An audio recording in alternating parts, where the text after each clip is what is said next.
त्यांचा त्यांचा जन्म 14 त्यांचे पूर्ण नाव भीमराव रामजी आंबेडकर. त्यांचा जन्म 14 एप्रिल 1991 रोजी मऊ येथे झाला.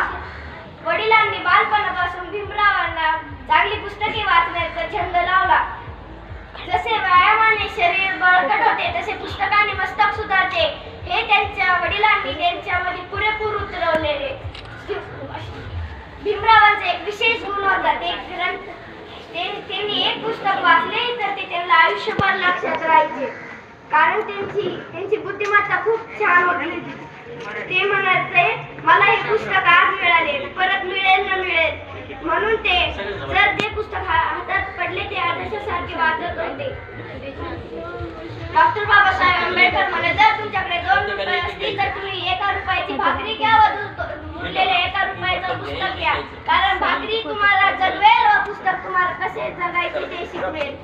डॉक्टर बाबासाहेब आंबेडकर जेव्हा हायस्कूलमध्ये मुंबईला शिकायला गेले तेव्हा ते त्यांच्याबरोबर त्यांचे कुटुंब होते. त्यांची खोली खूप लहान होती.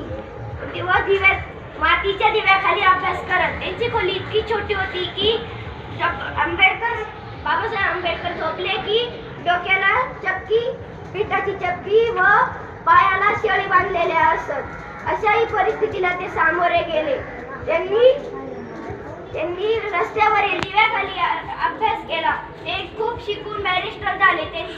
त्यांची बुद्धी अफाट होती. त्यांचे वाचनाचे बळ प्रचंड होते.